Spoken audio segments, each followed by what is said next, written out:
अरे पुरा तू साहेब झालास मोठा, तू साहेब झालास मोठा, बाबासाहेबांच्या पुण्याईनं तू साहेब झालास मोठा, बाबासाहेबांच्या पुण्याईनं कोणामुळं झालं तुझ्या जीवनात सोनं, कोणामुळं झालं तुझ्या जीवनात सोनं, जाऊ नको विसरून,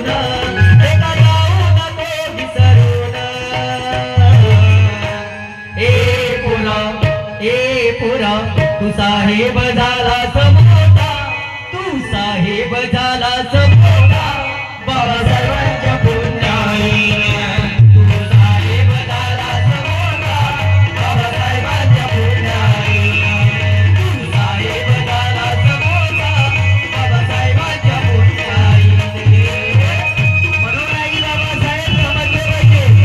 बाबासाहेब आज काही लोक फक्त जयंती पुरतं वापरून राहिले.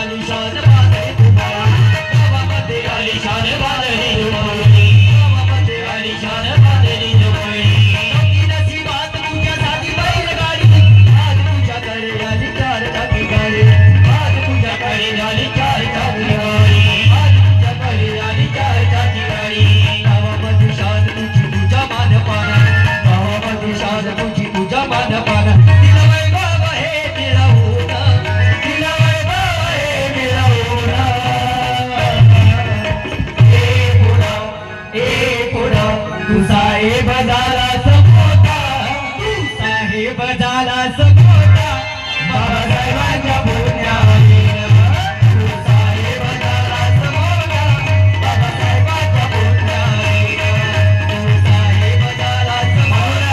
बाबासाहेबांची जयंती आहे. जयंती फक्त नाचून साजरी करू नका, विचार वाचून झाली पाहिजे. आज कोण्या कोण्या गावात जातो ना आई, आनंद वाटते, आनंद वाटते मले. मी या गोंदियात मागे कार्यक्रमात गेलतो तर गोंदियात मध्ये बाबासाहेब नाही सांगायच्या म्हणे मला आनंद वाटला, त्यांना तसं वाक्य म्हणलं होतं. खाऊन आनंद वाटलाच सांगतो याचं कारण. कार्यक्रम होता श्रीराम नवमीचा, पण त्यातले आयोजक माझी डायरी पाहिल्यावर मला म्हणाले लागले का दादा साराच सांगशील तर चालेल, पण बाबासाहेब नको सांगू. मी म्हणलो हो दादा नाही सांगत, काही वांधा नाही, काही प्रॉब्लेम नाही. मी जो बोलत आहो पूर्ण रेकॉर्डेड बोलतो, खोटं बोलणार नाही. विचारून